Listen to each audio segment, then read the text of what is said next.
पैसा गर्नेछौँ। तँलाई कति गाह्रो खुसीको कुरो चाहिँ के छ भन्नुहुन्छ भने आज प्रत्येक माङ्लाबार उहाँले व्रत लिनुहुँदो रहेछ। व्रत गरेर बोक्न नसक्ने टोप्लो हामी मन्दिर समितिलाई उहाँले हरेक माङ्लाबार हालेका पैसाहरू लगभग 5 केजी वजनको टोप्लो लिएर आउनुभयो। उहाँको नाम चाहिँ हामी आफ्नै भिडियोमै सोध्छौँ। तपाईँको शुभ नाम चाहिँ भनिदिनुहोस् न।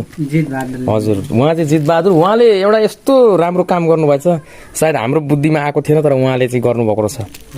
हरेक सोमबार मङ्गलबार माने कस्तो किसिम के थियो भन्नु न। मङ्गलबारका दिन हरेक मङ्गलबार म भेटी मतलब एउटा त्यो उयोमा उठाउँछु। हजुर, लगाइबस्छु त्यहाँ 2 रुपियाँ 1 रुपियाँ जति सक्दो अब लगाइबस्छु। हो त्यो चाहिँ अनि ल्याइदिएको। ए कति 2 सालको हो? 2 साल 2 सालमा यति चाहिँ भएछ अब। हजुर हजुर, उहाँले यस्तो काम गर्नुभयो, आफ्नो 5 रुपियाँ 10 रुपियाँ गरेर आज हाम्रो देवी मन्दिर समाजमा ल्याएर दिनुभयो। उहाँलाई चाहिँ धेरै धेरै धन्यवाद। देवी अझै धेरै आशीर्वाद लागोस्।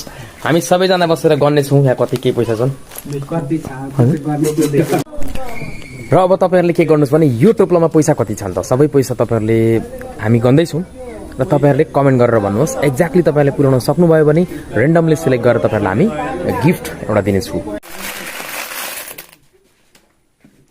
अब हामी चाहिँ तपाईँले कति गायो रमेश सर? लगभग 5-6 हजार रुपियाँ रहेछ न यहाँ।